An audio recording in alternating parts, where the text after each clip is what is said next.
সুলতানা বক্কর জাহাজটা আমাদের জাহাজে অ্যাঙ্কাররত অবস্থায় আমরা অ্যাঙ্কাররত অবস্থায় থাকা অবস্থায় ওরা এসে মেরে দেয়।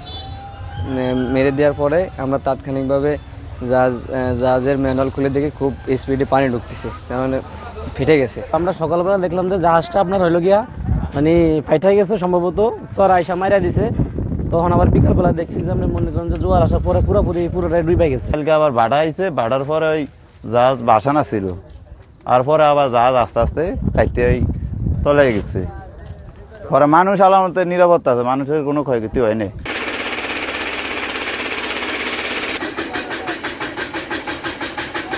ভাইটিয়া দহনের পরে যেটুক চালাইছে চালিয়ে একটু চর আছে, চরের মতো ওটার লগে ঠেকিয়ে দিছে। ওখানে কত 12-13 হাত পানি এনে ঠেকিয়ে দিছে, এই জন্য মানুষ উদ্ধার হইতে পারছে, মানুষ একজনও মারা যায় না।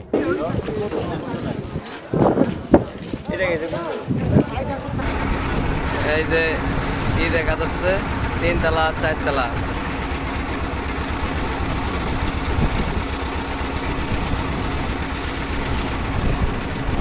29 আগস্ট চট্টগ্রাম থেকে ঢাকার উদ্দেশ্যে রওনা দিই।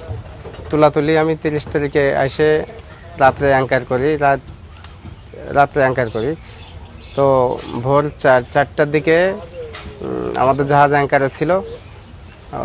এমবি সুলতান বক্কর জাহাজটা আমাদের জাহাজের পিছন বরাবর মেরে দেয়।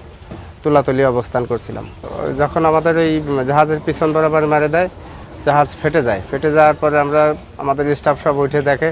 আমরা বললাম যে দেখো তো কী অবস্থা। তো তখন হ্যাজ খুলে দেখে যে হ্যাজের ভিতরে পানি ঢুকতেছে। এরপরেই ওইখান থেকে আমরা একটু ঘোরায় চড়ার দিকে উঠাই দিছি। আমাদের জাহাজ অ্যাঙ্কারে ছিল, অ্যাঙ্কার উঠাইয়ে আমরা জাহাজটাকে চড়ার দিকে উঠাই দিছি। সর্বশেষ অবস্থান হলো জাহাজটা সম্পূর্ণ তলিয়ে যায়নি, ব্রিজটুকু জাগনা আছে, আর সামনে তলায় গেছে, শুধু ব্রিজটাই জাগনা আছে। আমরা যাই হোক কোনো মতে নৌকার মাঝি রেখে কোনো মতে আমরা ওখান থেকে উদ্ধার হয়েছে, মাঝিরা আমাদের উদ্ধার করছে। এখনও কোনো কথা তো শুরু হয়নি, তো মালিক পক্ষ আসতেছে। পণ্য ছিল সিরামিক্স ছিল 1750-1800 টন এরকম হবে। স্টাফ ছিলাম 13 জন।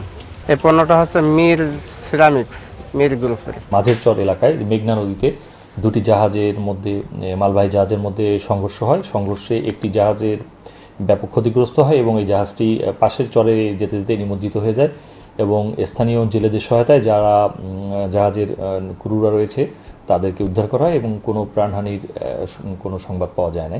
তবে অন্য জাহাজটি চালিয়ে যেতে সক্ষম হয় এবং আমাদের দুই জাহাজের প্রতিনিধি দুটি জিডি করেছে এবং আমাদের এই জিডি তদন্ত আছে, তদন্ত সাপেক্ষে পরবর্তীতে প্রয়োজনীয় বিষয় আইনানুগ ব্যবস্থা